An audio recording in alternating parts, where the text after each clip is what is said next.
Então, pessoal, hoje vamos começar com conceitos básicos. Então, vamos começar pelo Estado. O que é o Estado? O Estado é, na verdade, a nação organizada, ou seja, uma forma de reunir grupos diferentes, né, em função dos interesses do povo. O Estado, ele é dividido em 3 poderes. Nós temos o poder, primeiro, né, o poder legislativo, o poder executivo e o poder judiciário. O poder legislativo, ele é formado pelos grupos de políticos, representantes do povo brasileiro, representantes da nossa vontade, que se unem para poder fazer leis. Ela existe, o poder legislativo, ele existe em função do município, do estado, dos estados da federação e do estado-nação, que normalmente a gente chama de união, né? Então você tem os deputados federais e senadores, a gente tem os deputados no âmbito federal, nós temos os deputados estaduais no âmbito dos estados, como por exemplo Minas Gerais, e temos os vereadores no âmbito do município. As leis, todas as leis que são feitas, né, no legislativo, o município tem que respeitar o estado e a federação, o estado tem que respeitar a federação. As leis que são feitas pelos deputados federais precisam respeitar a Constituição, que é a nossa Carta Magna. O outro poder, o segundo poder que nós temos 3, o segundo poder que nós temos é o judiciário. O judiciário precisa julgar os acontecimentos, sejam civis ou políticos, dentro das linhas constitucionais, respeitando a legislação. Não tem que fazer lei, não, né? E o terceiro, e não menos importante, que é o executivo. O executivo é representado nos municípios pelo prefeito, todos os seus secretários, né, as secretarias associadas.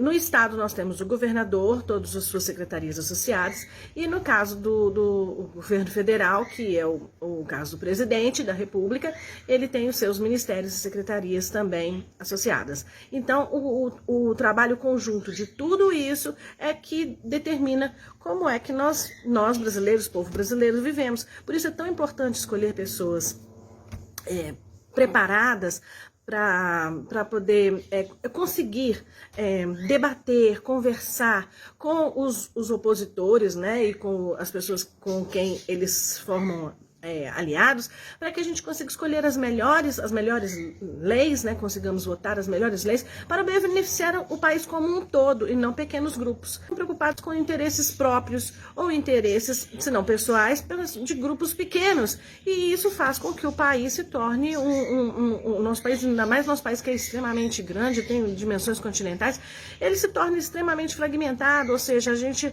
faz uma lei onde todos devem respeitar, mas essas leis acabam beneficiando os grupos pequenos e não representam exatamente a vontade do povo para o qual os legisladores foram eleitos para produzir essas leis em favor da nação, não de pequenos grupos, né? Então esse é um primeiro passo que devemos estar bem conscientes na hora de votar.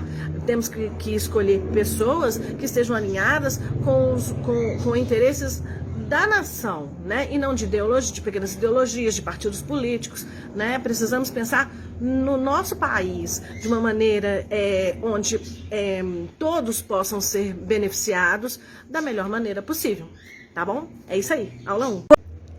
Então, pessoal, aparando as arestas, né, e completando o conteúdo da aula 1, temos que lembrar que o Estado, né, com letra maiúscula, né, ele é formado por 3 elementos. O primeiro elemento é o nosso território soberano, ou seja, nós somos donos do nosso país, né? Segundo, o povo, que somos nós. E o terceiro, as leis que regem o país, a nação brasileira. No vídeo anterior, eu falei sobre a estrutura do Estado, né? E a harmonia entre os 3 poderes, legislativo, o executivo e o judiciário. Eles devem ser independentes entre si. Mas, né, o que vemos atualmente é uma certa intromissão, né, do poder judiciário no poder executivo. Enfim, existem também mais 2 tipos, né, ou 2 noções importantes de poder. O primeiro, né, é aquele que emana do povo e que é resultante da vontade expressa pelo voto da maioria. dos eleitores, né, da maioria dos eleitores, que somos nós, né, que escolhemos, né, os nossos representantes para atuar nos poderes legislativo e executivo. Não elegemos ninguém no judiciário, né, mas também pela organização, né, consciente de manifestações populares para expressar a nossa opinião, a nossa satisfação, para reivindicar direitos, ou mesmo para poder direcionar o país em termos de decisões importantes, como foi o caso, né, lá da lei da ficha limpa, as 10 medidas contra a corrupção, o próprio impeachment da Dilma, né? Tudo isso também é considerado atividade política, ou seja, não só os políticos fazem política, nós também fazemos política. Ou seja, não só os políticos fazem política, nós também fazemos política, né? No nosso dia a dia. Muitas pessoas, né, reconhecem isso como sendo a participação social. E é exatamente isso mesmo, embora esse termo, né, participação social, seja mais utilizado no contexto dos movimentos das minorias. Mas isso aí é uma outra história. Enfim, são direitos nossos mesmo, né, e tá certo, temos que manifestar, as minorias têm que se manifestar, tá tudo normal, é isso mesmo. Mas, na verdade, o que eu estou falando aqui é sobre o poder. Esse poder que é a soberania do povo, né? Ele só existe se tivermos as nossas liberdades essenciais respeitadas. Quais são as liberdades essenciais a que me refiro aqui, né? São a nossa opinião, nosso pensamento, a nossa possibilidade de nos reunirmos, né? A nossa liberdade de ir e vir, de organização política, de votar. Sem essas liberdade, sem esses direitos vigentes, né, em uma democracia, a democracia não existe, né? Se esses direitos são suprimidos de alguma forma, né, então temos uma ditadura. Enfim, a segunda noção de poder, então a primeira poder, noção de poder dentro do Estado, então seria o poder do povo.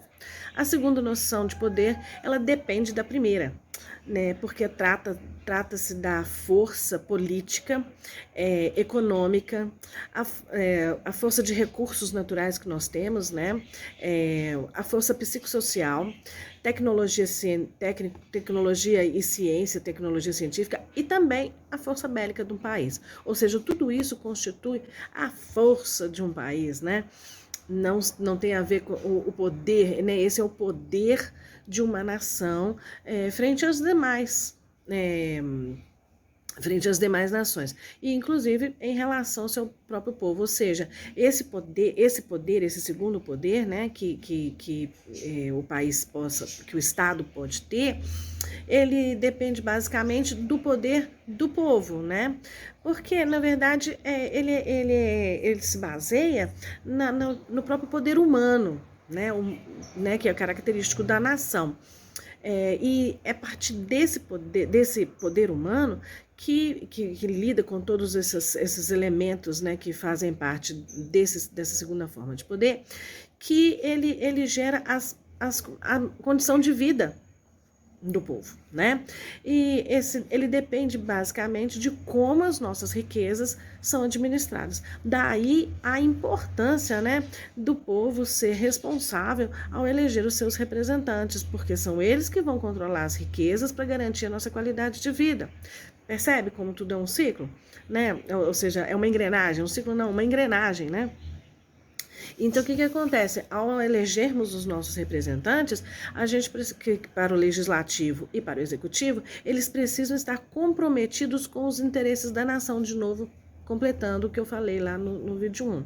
Né? O nome, né, o nome disso seria, a gente chama poder, então a pessoa fica meio confuso com aqueles 3 poderes e fica confuso com essa ideia de poder, essa noção de poder que a gente tem. Então nós temos os 3 poderes que são estruturas do Estado, poder legislativo, executivo e judiciário, e temos 2 noções de poder que são relativas aos indivíduos, que somos nós. Né? Então o poder do povo, né, de decisão, com o voto, e o poder que este poder de voto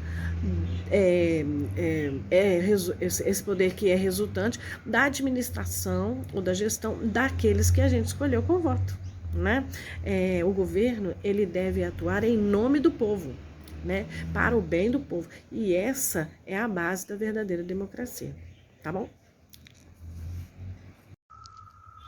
Do livro Desenvolva Sua Inteligência Emocional, de Maria Mercedes Beltrán, vou ler um trecho. Tão importante quanto o controle das próprias emoções é perceber e saber como reagir ao mundo interior e vivencial dos demais. Para refletir. Oi, pessoal. Alguém no privado me perguntou sobre soberania, porque não entendeu muito bem, então eu vou explicar de novo. É uma boa pergunta. Então, quando vocês tiverem alguma dúvida, quiserem me perguntar no privado, né, como eu falei, é só mandar para mim a pergunta e aí eu vou buscar a resposta, se eu não souber, né, de cabeça, assim e tal. Vou buscar a resposta para poder dar para vocês. Essa resposta, né, como eu já tinha mencionado antes, o que é soberania, que é autonomia, né, do governo em relação ao seu território, à sua governabilidade, né? Mas eu vou ler aqui do livro de Gilberto Coutrin a definição mais específica, tá bom? Olha só, a existência de um governo soberano é elemento essencial para a constituição do Estado. É através do governo soberano que o Estado adquire personalidade jurídica, podendo relacionar-se com os demais países da comunidade internacional. A soberania implica o reconhecimento internacional, isto é, a independência externa em relação aos demais Estados. Autoridade social interna, isto é, dentro do seu território, o governo precisa exercer o seu poder público, né? Ou seja, a soberania, como eu tinha dito, é o poder que o Estado possui para fazer valer as decisões e a sua autoridade dentro do seu território, ou seja, fazer valer a vontade do povo.